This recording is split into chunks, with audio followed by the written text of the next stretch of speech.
Muito bem, nós vamos agora estudar a palavra de Deus. E eu quero convidar você a um dos textos mais conhecidos da Escritura. Certamente, o primeiro versículo desse salmo, você conhece de cor. Mesmo aquele que não tem muita familiaridade com o cristianismo, ou mesmo com a Escritura cristã, conhece esse primeiro verso. O Salmo 23, quando diz: "O Senhor é o meu pastor e nada me faltará." Nós vamos estudar o Salmo todo agora nesse momento, mas eu quero dizer para você que nós precisamos desse Salmo nessa hora, nesses dias, nesse momento que estamos vivendo. E o meu convite é para que você passe comigo por esses versos, nessa canção judaica, inspirada pelo Espírito Santo de Deus, para conduzir corações ao longo dos anos e das eras. E é a nossa vez de sermos apacentados por esse salmo, que nos diz que há um pastor por nós. Mas nós vamos orar para isso. Eu quero pedir a graça do Senhor ao meu coração e ao seu coração aí em casa. Vamos falar com o Senhor. Bondoso Deus, nós na Tua presença nos colocamos e estamos diante da Tua santa palavra. Te pedimos agora graça e iluminação para entendermos corretamente a Tua proposta, o Teu pastoreio com a Tua sagrada palavra ao nosso coração nesse momento. Que o Senhor tenha misericórdia de mim na exposição da mesma e também tenha misericórdia dos meus irmãos e irmãs e daqueles todos que estão juntos conosco agora ouvindo essa palavra. Nós te pedimos assim, porque é do teu interesse. Que o Senhor seja glorificado mediante a exposição e a crença na tua palavra. Prepare respostas a ela. Em nome de Jesus. Amém. Nós vamos, nesse momento, ler todo o Salmo 23. Eu quero convidar você para fazer essa leitura comigo. Se você tiver a Bíblia aberta aí, pode acompanhar com a sua Bíblia. Mas eu farei essa leitura numa linguagem chamada a versão transformadora. Talvez você vai escutar termos diferentes e isso é muito rico para o nosso aprendizado. Nós não podemos nos acostumar apenas com uma versão ou tradução bíblica. É importante que eventualmente a gente faça a leitura bíblica em outras traduções para ver o trabalho exegético de outros autores e aprender mais como a palavra de Deus é rica e precisa no que diz. Então, eu convido você, eu farei essa leitura agora a partir do primeiro verso. E diz assim a palavra de Deus. Salmo de Davi. O Senhor é meu pastor, e nada me faltará. Ele me faz repousar em verdes pastos, e me leva para junto dos riachos tranquilos. Renova minhas forças, e me guia pelos caminhos da justiça. Assim, Ele honra o seu nome. Mesmo quando eu andar pelo escuro vale da morte, não temerei medo, pois tu estás ao meu lado. Tua vara e teu cajado me protegem. Preparas um banquete para mim na presença dos meus inimigos. Unges minha cabeça com óleo, meu cálice transborda. Certamente a bondade e o amor me seguirão todos os dias de minha vida, e viverei na casa do Senhor para sempre. Essa é a palavra do Senhor para nós. E meus irmãos, minhas irmãs, como precisamos ser pastoreados nesses dias? A palavra de Deus, ela é escrita, inspirada pelo Espírito Santo de Deus, para ao longo do tempo e no globo terrestre, alcançar corações em circunstâncias distintas, diversas.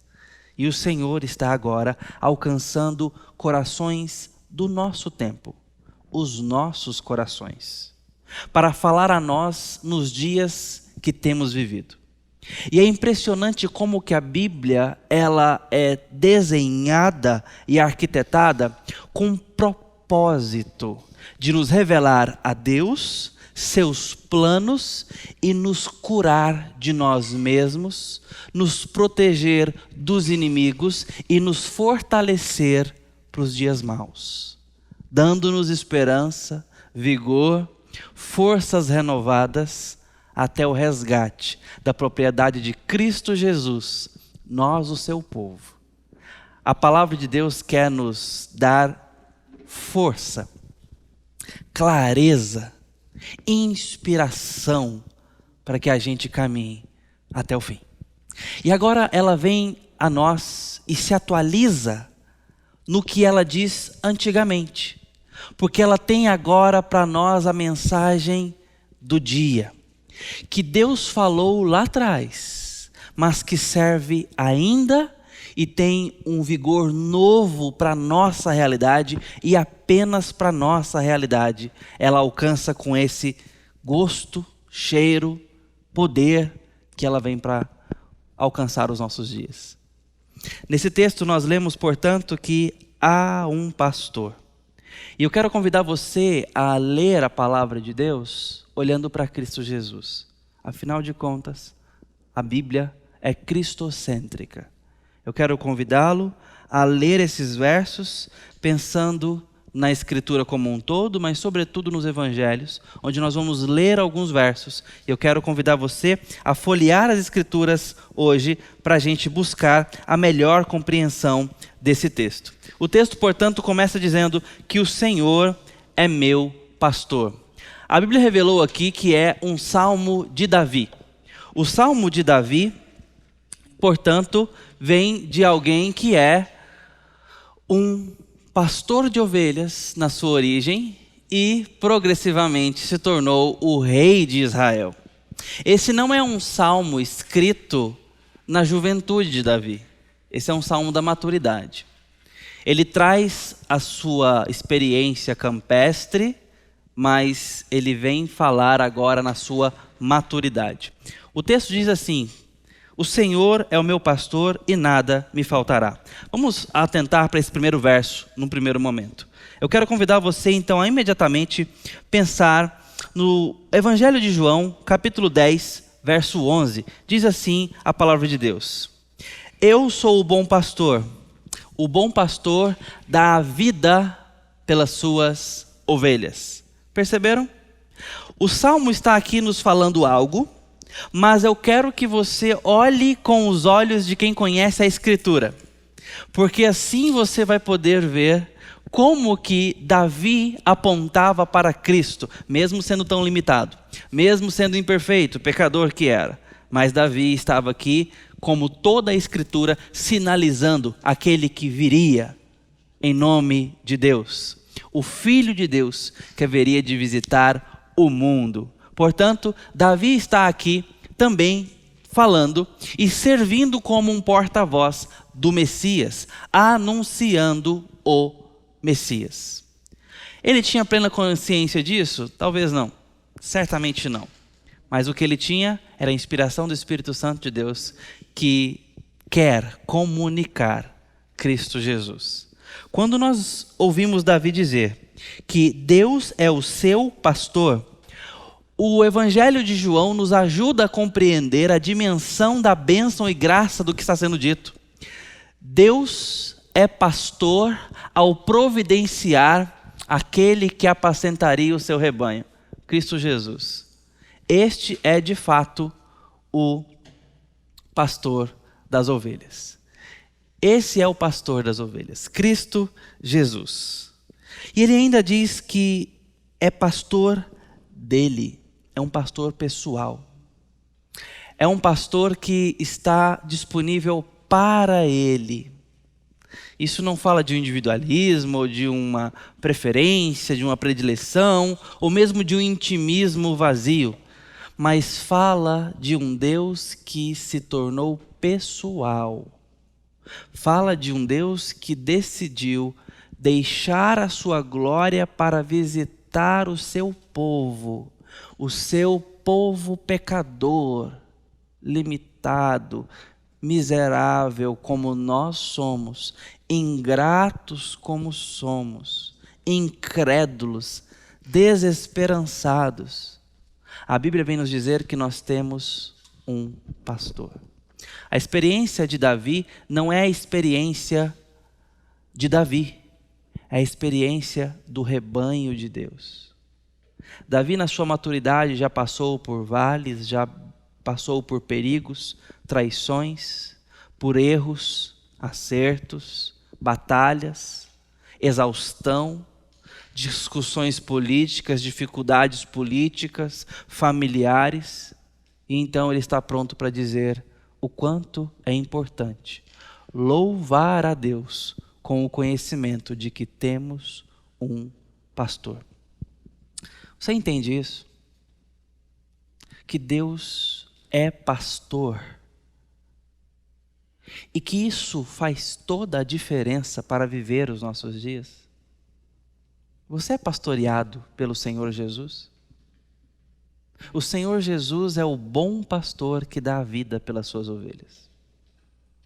Os pastores humanos, nós pastores, somos limitados sacerdotes.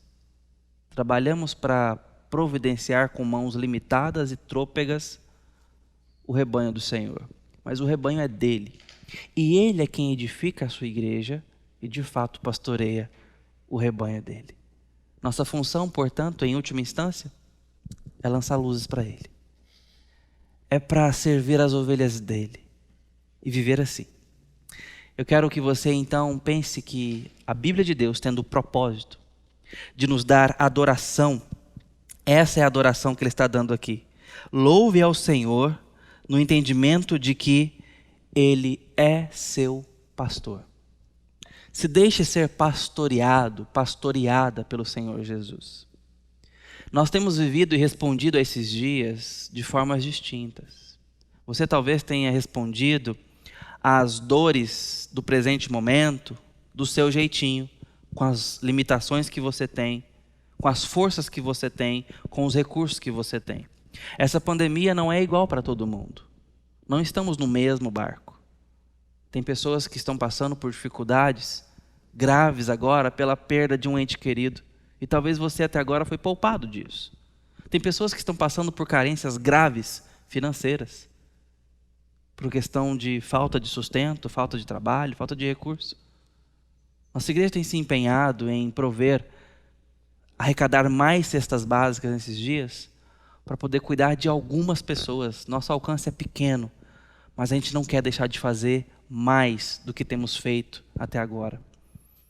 Porque tem pessoas precisando de sustento, porque esse tempo tem trazido dificuldades severas no âmbito até do prato que vai à mesa.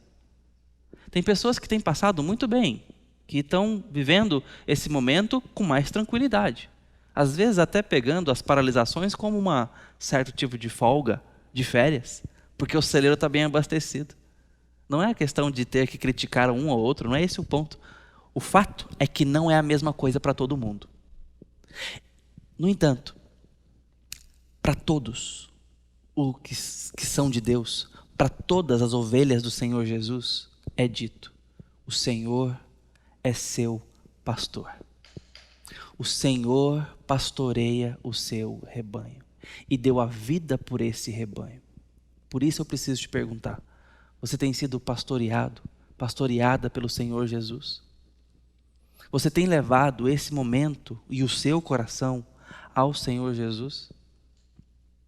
Esta é a pergunta central que nós precisamos responder agora.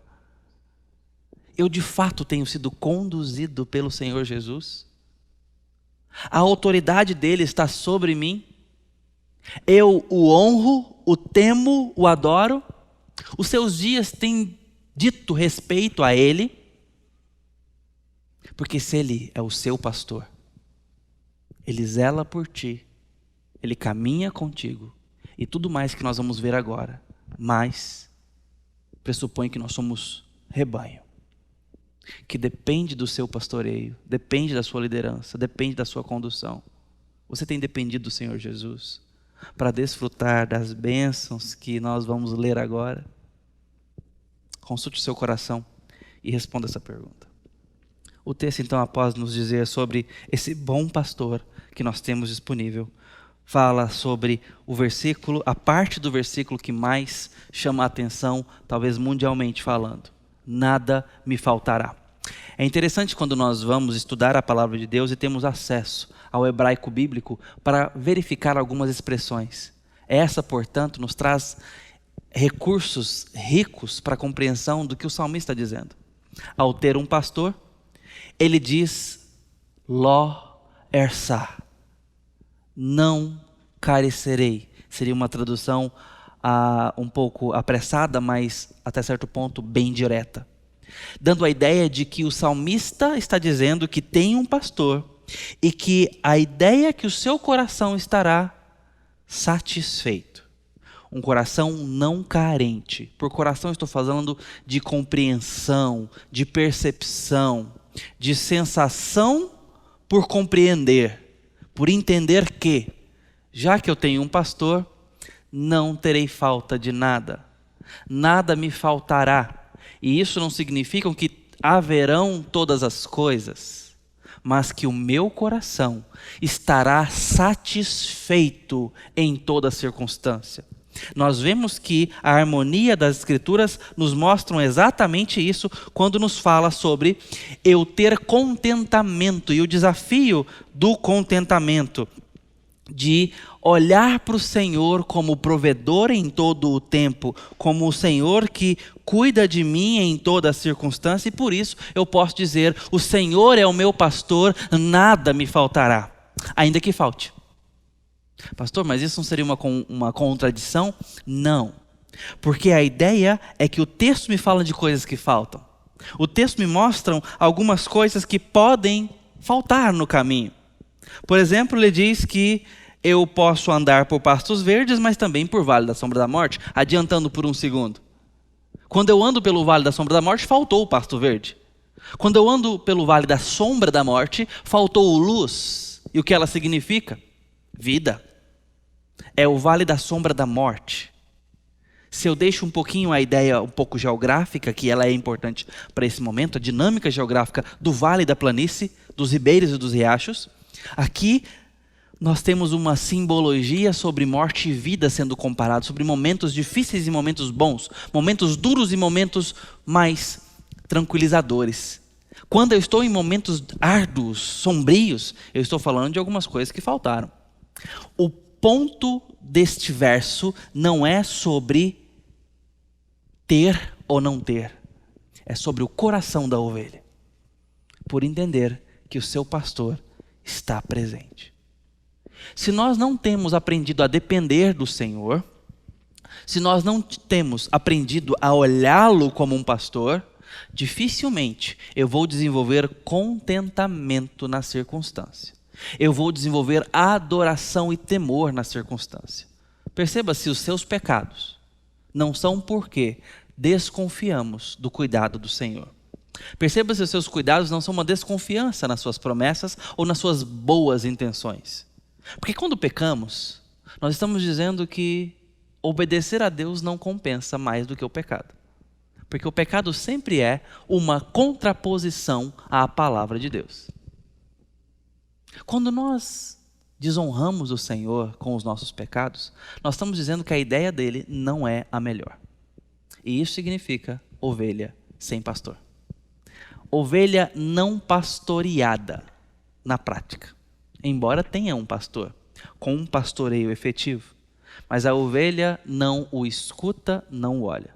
É assim que nós vamos ver que a ideia de contentamento que o primeiro verso me traz pode não funcionar no meu coração, porque eu não tenho olhado para Deus como um pastor, não tenho olhado para Jesus como um provedor. Quando eu tento ajudar a Jesus a me salvar, quando eu acho que algumas coisas ajudam na salvação, eu estou dizendo que a morte dele não é o suficiente. Quando eu recuso a investir financeiramente na obra de Deus e trazer dízimo, trazer ofertas, quando eu me recuso a doar para quem precisa, sendo um caminho bíblico e evangélico, eu estou dizendo que a minha forma de lidar com o dinheiro é melhor do que a de Deus. Quando eu recuso a ajudar, quando eu recuso a amar, quando eu recuso a acolher, eu estou dizendo que a minha maneira egocentrada de viver é melhor do que a de Deus. Quando eu trago para o meu coração e trago para as minhas práticas pecados na área sentimental, social ou mesmo sexual, eu estou dizendo que a ideia relacional de Deus é pior do que a das trevas. Nós precisamos olhar para esse texto e entender que quem tem pastor tem que ser pastoreado. Tem que deixar-se pastorear. Tem que seguir o pastor. Tem que caminhar onde ele orienta para caminhar. Aí sim nós vamos poder dizer: nada me faltará. Eu sei que o meu pastor está comigo. E o versículo 2 então nos diz: ele me faz repousar em verdes pastos e me leva para junto de riachos tranquilos. O texto fala sobre o pastor que é e que agora traz bonança. Providencia o refrigério, o pasto verde, o lugar mais adequado para a ovelha. Mas como eu disse, nós vamos ler esse texto com os olhos da Escritura, sobretudo olhando para Jesus. Eu quero convidar você a Mateus 11, versículos 28 e 29. A palavra de Deus diz assim. Mateus capítulo 11. Vou abrir aqui também para fazer essa leitura para nós. 28 e 29. Vinde a mim todos os que estáis cansados e sobrecarregados, e eu vos aliviarei. Tomai sobre vós o meu jugo e aprendei de mim, porque sou manso e humilde de coração, e achareis descanso para a vossa alma. Vinde a mim todos os que estáis cansados e sobrecarregados, e eu vos aliviarei. Este é o meu pastor que me faz repousar em verdes pastos e me leva para junto de riachos tranquilos. Quando nós olhamos com os olhos cristocêntricos, nós vamos ver que o salmista está nos dando pistas daquilo que Jesus faz por nós. Eu pego esta canção, eu olho para esse poema e posso cantá-lo nos meus dias quando eu olho para Cristo. Porque Ele ser meu pastor implica em eu poder, dever, ter o privilégio, a graça de levar para Ele as minhas dores, o meu cansaço. Eu disse que nós temos tido experiências distintas nesses dias, respostas distintas a esse momento.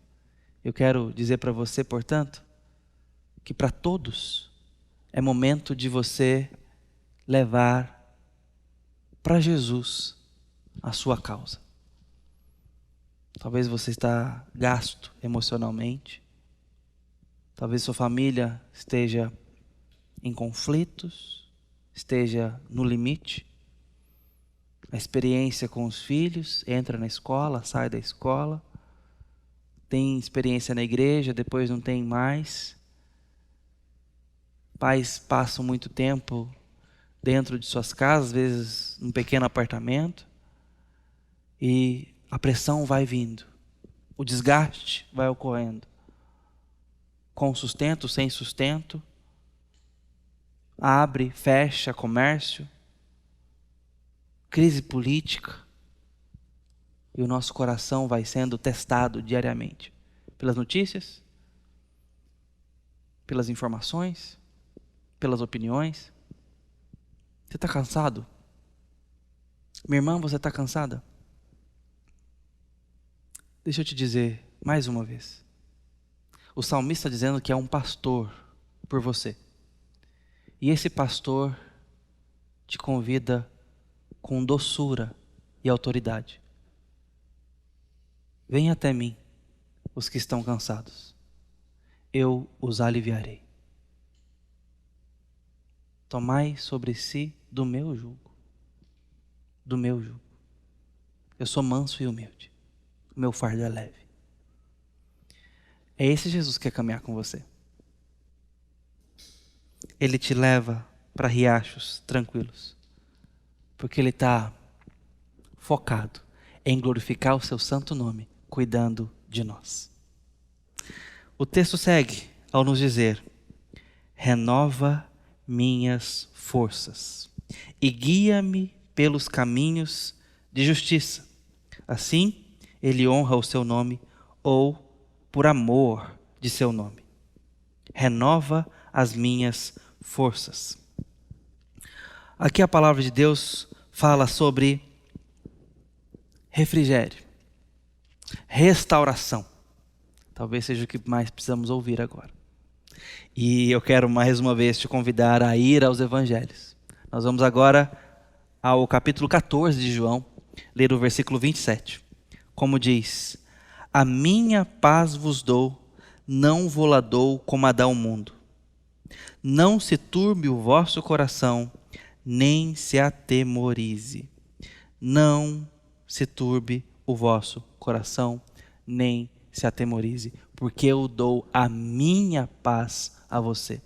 Jesus está dizendo que ele veio trazer da paz dele, e é muito sugestivo que ele fale isso nesse momento, para essas pessoas originalmente, ali nos evangelhos, no tempo do primeiro século, porque os judeus aprenderam desde os tempos antigos a se cumprimentarem com a paz. Eles declaravam o shalom de Deus uns sobre os outros, era uma forma cotidiana, mas eles não falavam apenas de uma tranquilidade. O shalom hebraico, o shalom de Israel, diz sobre uma compreensão da vida como um todo, num tempo próspero e bom. É uma questão de completude da vida como um todo, do coração como um todo, em paz, desfrutando razões para a paz. Jesus, porém, vem agora dizer que traz a paz para dar e não a dá como o mundo dá. Traz a paz que só Ele pode dar. Venha e eu darei. Não se turbe o vosso coração, nem se atemorize. Mas eu ainda quero convidar você ao texto de Isaías. Eu vou ler Isaías 40, versículos 26 a 31. Quando o salmista, já no final dos seus escritos, o profeta Isaías, no final dos seus escritos, diz assim: levantai ao alto os olhos e vede. Quem criou essas coisas? Aquele que faz sair os seus exércitos de estrela, todas bem contadas, as quais ele chama pelo nome, por ser ele grande em força e forte em poder, nem uma só vem a faltar. Porque, pois, dizes, ó Jacó, e falas, ó Israel, o meu caminho está encoberto ao Senhor, e o meu direito passa despercebido do meu Deus. Não sabes? Não ouvistes que o eterno Deus, o Senhor, o Criador dos fins da terra, nem se cansa, nem se fatiga? Não se pode esquadrinhar seu entendimento. Faz forte ao cansado e multiplica as forças ao que não tem nenhum vigor. Os jovens cansam e se fatigam, e os moços, de exaustos, caem. Mas os que esperam no Senhor renovam as suas forças, sobem com asas como águias, correm e não se cansam, caminham e não se fatigam. Assim são os que esperam no Senhor. Por que você clama, ó Jacó, e murmura, ó Israel, dizendo: Deus não conhece o que eu estou passando, Deus não sabe o que eu estou passando? A Bíblia nos preenche com esse presente ao dizer: renova as minhas forças, renova as minhas forças e me guia pelo caminho da justiça. Deus promete trazer para nós vigor novo, renovação do nosso coração. Mas o salmista diz: para que esse vigor, essa restauração?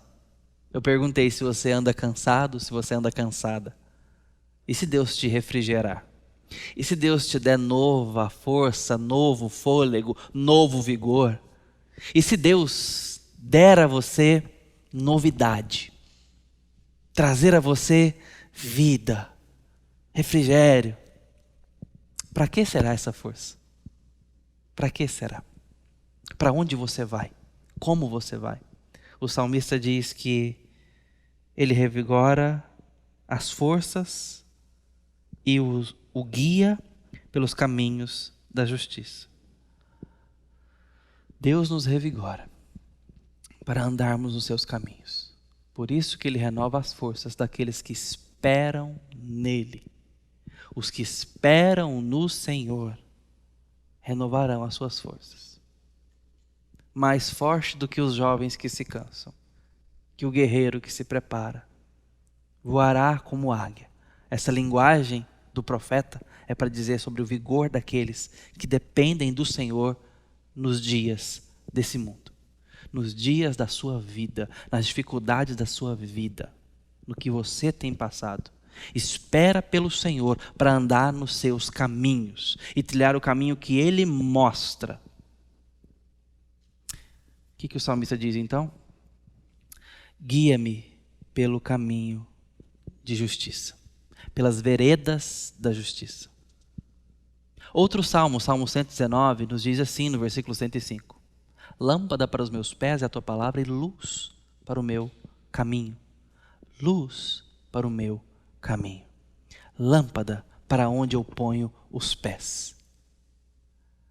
A luz tem que ir no caminho. A luz tem que ir para ver onde o pé vai.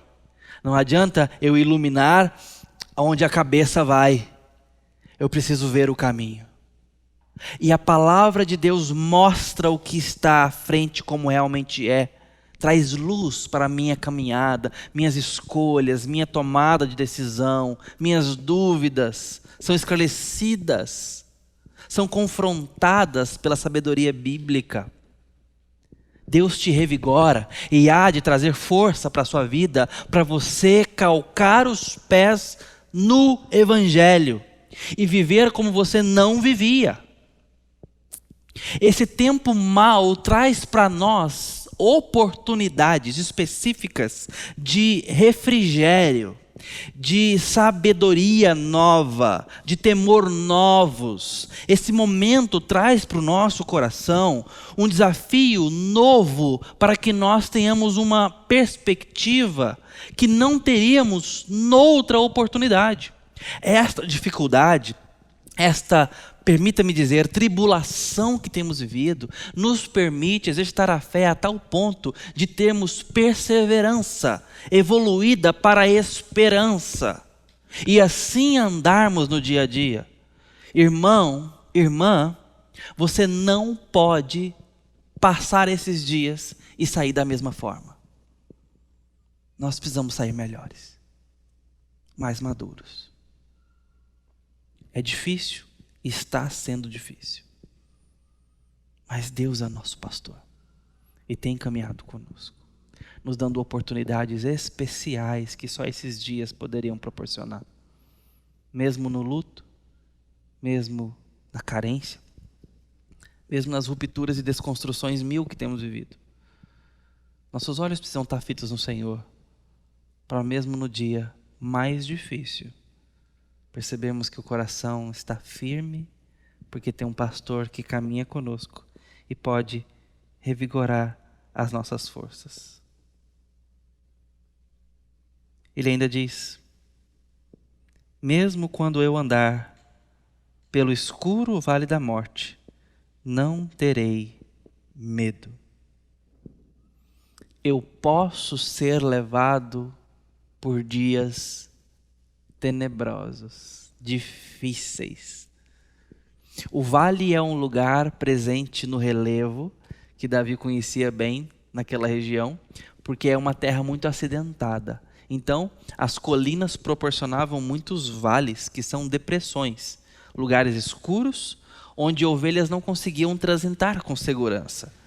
Só que eu não posso me prender apenas nesse fator geográfico e tirar dele um fator espiritual. Porque o texto está nos dizendo aqui, em linguagem poética, que é um vale da sombra da morte.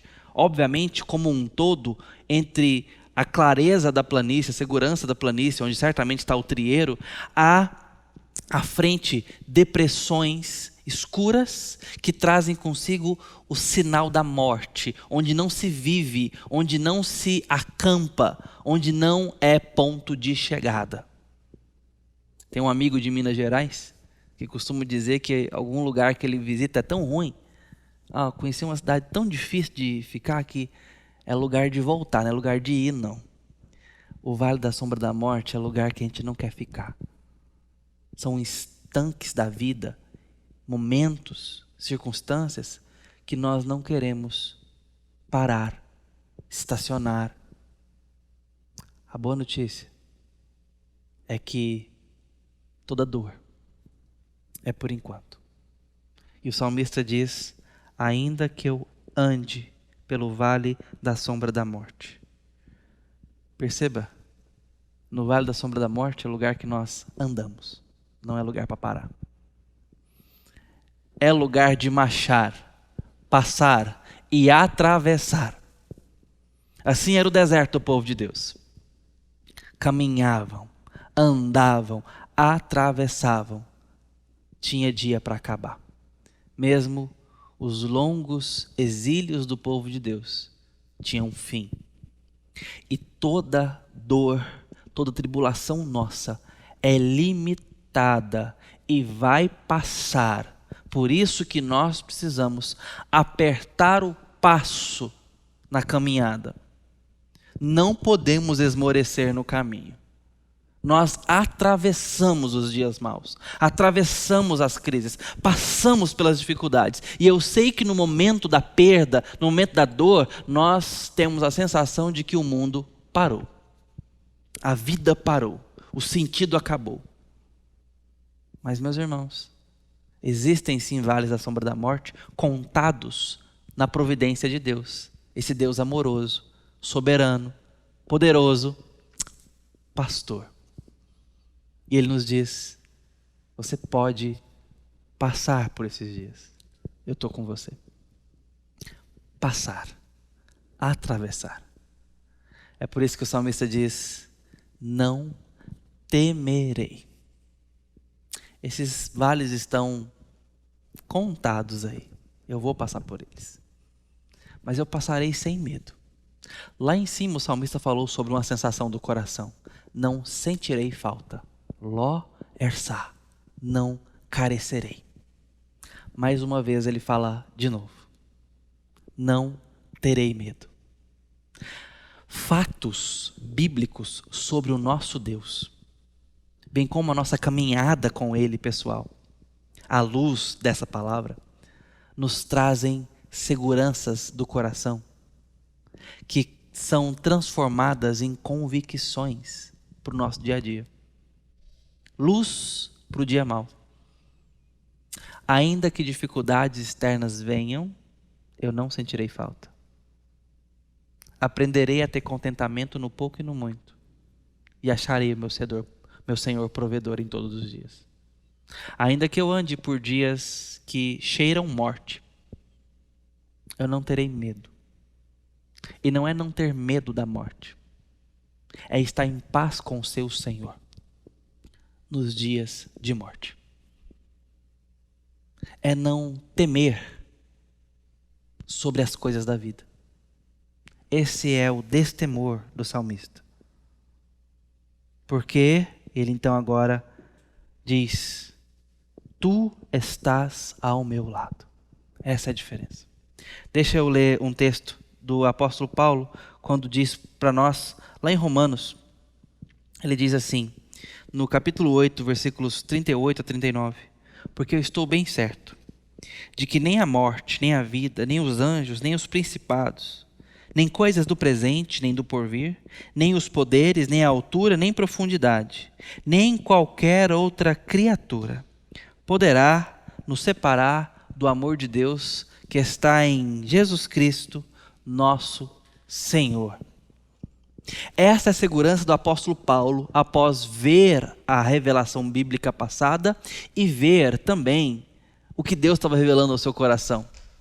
Não há nada capaz de nos separar do amor de Deus que está em Cristo Jesus. Isto é para municiar o meu e o seu coração no dia mau, no dia da artilharia contrária, no dia do vale, no dia da escassez, no dia assustador. Nada pode nos separar do amor de Deus. E ele então faz uma lista generosa de problemas aqui.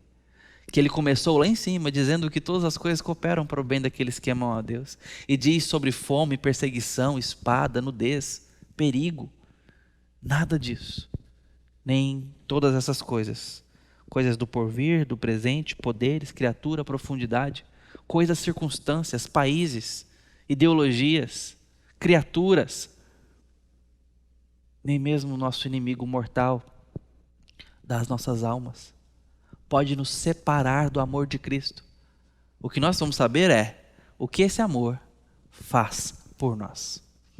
Esse amor fala sobre quem somos.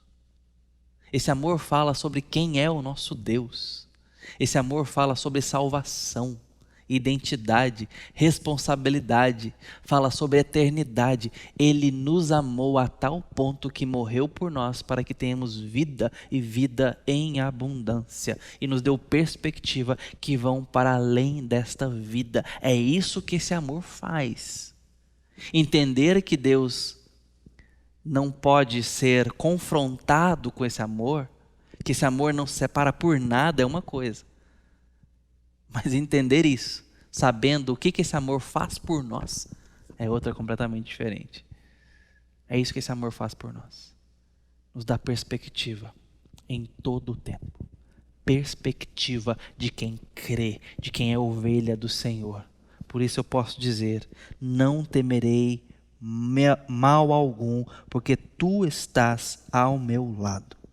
Então, ele chega no final do verso 4 e diz: tua vara e o teu cajado me protegem ou me consolam. Deixa eu ler contigo João 16, 33.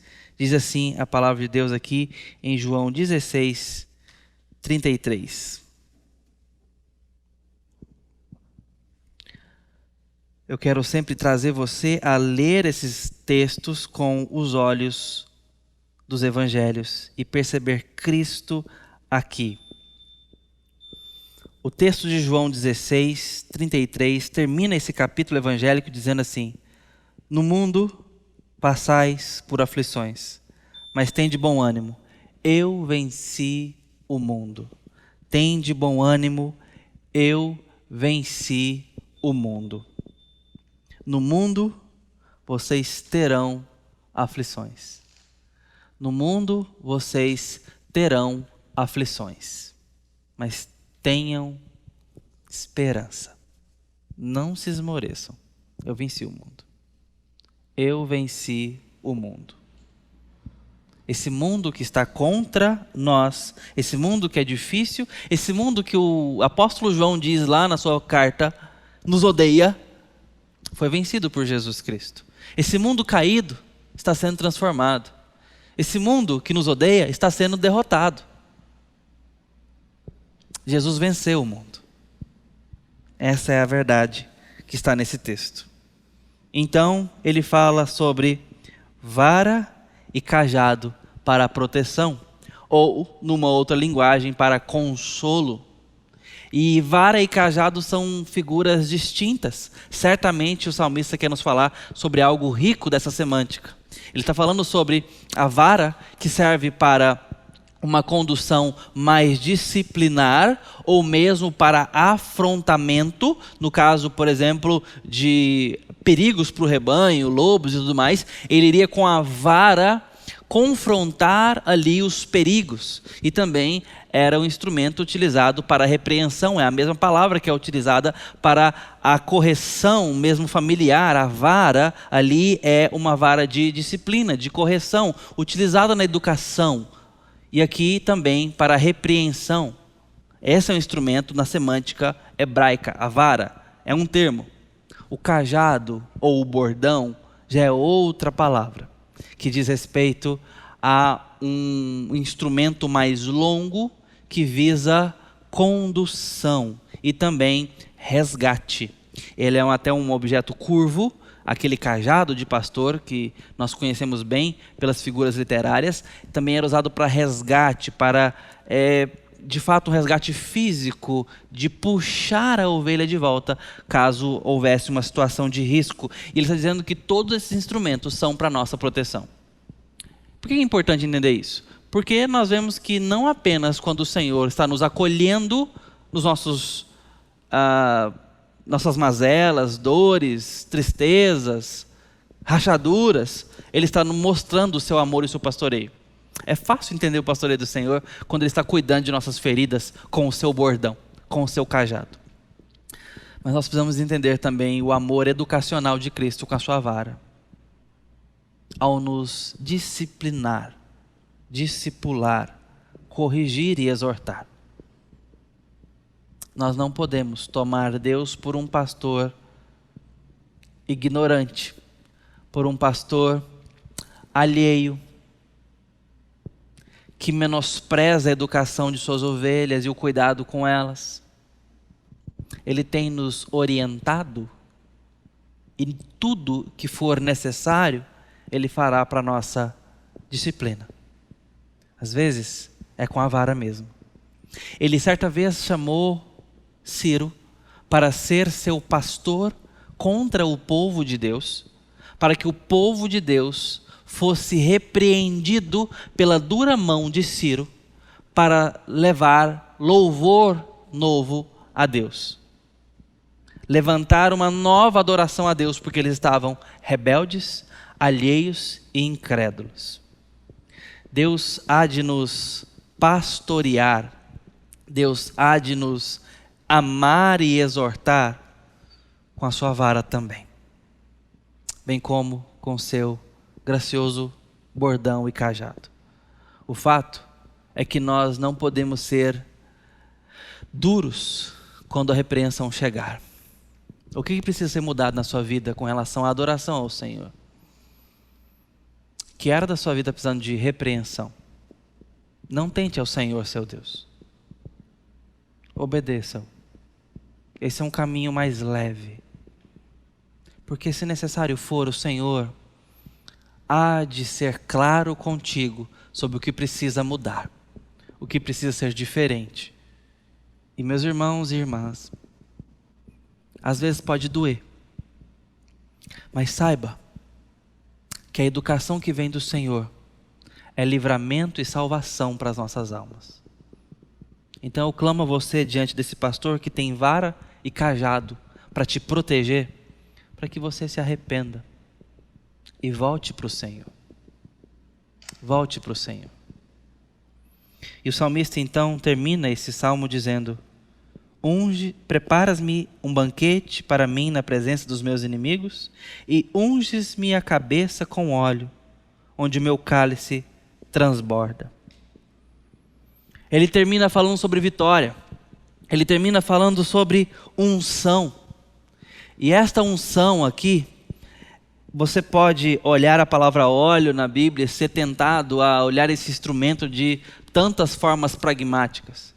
Mas o fato é que na lida do pastor com a ovelha, o óleo tem uma função estrita de cuidado e cuidado medicinal. No caso aqui, um cuidado veterinário. As orelhas, as narinas, o focinho, partes de feridas. O óleo era muito útil para cuidado, para administração de zelo. E isto tem uma semântica de unção, de bênção, de cuidado protetor. Claro que não é o único sentido bíblico para isso, mas certamente está considerado aqui por esse pastor de Israel.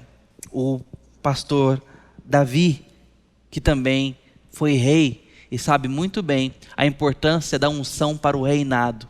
É a questão também de bênção que autoriza, bênção que vem do Senhor, bênção que mostra a presença do Senhor. E essa presença é uma presença cuidadora. Então, sobretudo, eu quero que você entenda que este pastor está disponível para ungir a nossa cabeça. Isso significa até tendo tomado emprestado a semântica da comunidade judaica, que ungia os visitantes bem recebidos em casa com o óleo. A semântica em volta da unção tem a ver com bênção sobre todos os aspectos. As boas-vindas, o cuidado paterno ou pastoral, sobre a autoridade, a aceitação pública da unção real, em todos os casos. Quem aponta para nós essa unção é o Espírito Santo. É a presença do Espírito Santo em nós que nos unge a cabeça. Esse pastor Jesus nos trouxe o Espírito Santo para ungir e nos dar esta unção. Talvez você já tenha entristecido tanto esse Espírito nos últimos dias que você não tenha percebido e não esteja percebendo a presença dele e a própria unção. Quero te dizer, aviva o teu coração, peça a Deus hoje para você perceber a unção que está sobre você, para você ter vida novamente com ele. Mas então finalmente ele diz, certamente, uma coisa eu sei, tendo este pastor, bondade e amor ou misericórdia me seguirão todos os dias da minha vida, ainda que sejam dias de vale da sombra da morte, ou mesmo na planície verdejante, ou junto aos ribeiros de água fresca. Em todos esses casos e situações, eu preciso ver a bondade e a misericórdia do Senhor está me perseguindo e são renovadas a cada manhã sobre mim. Por isso, com essa convicção, o salmista chega na conclusão: eu quero viver na casa do Senhor para todo sempre. E eu quero então chamar você à conclusão do Evangelho de João, ainda capítulo 14, versículos 1 e 2, quando Jesus diz assim para nós: não turbe o vosso coração, credes em Deus e credes também em mim. Na casa de meu Pai há muitas moradas. Se assim não fora, eu vos teria dito, pois vou vos preparar lugar. Eu quero que você entenda que esse pastor não é apenas para caminhar contigo no dia mau.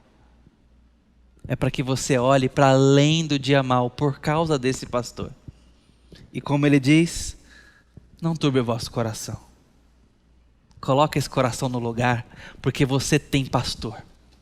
E o nome dele é Jesus Cristo, Filho de Deus Pai.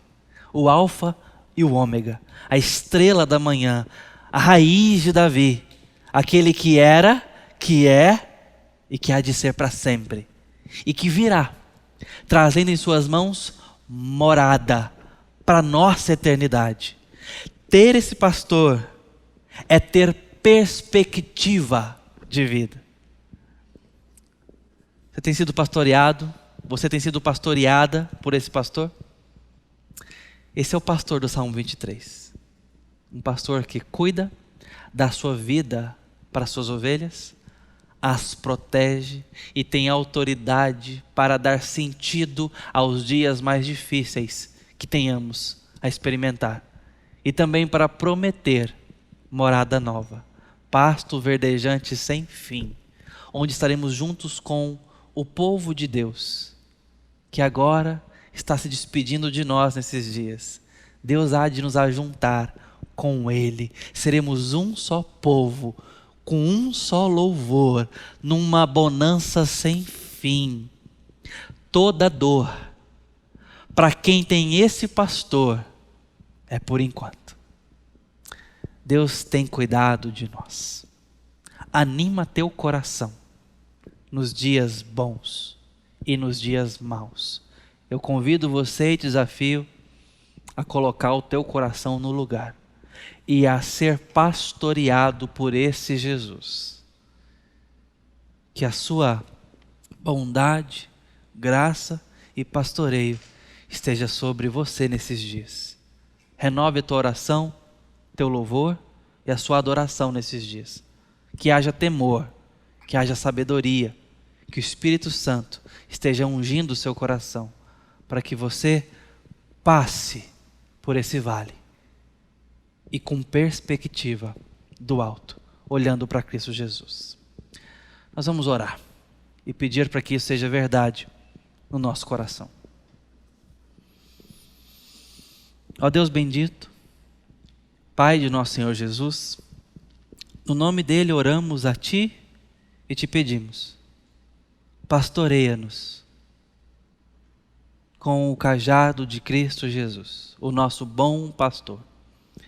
Guia o nosso coração nesses dias. Faz-nos reconhecer o Teu cuidado sobre nós.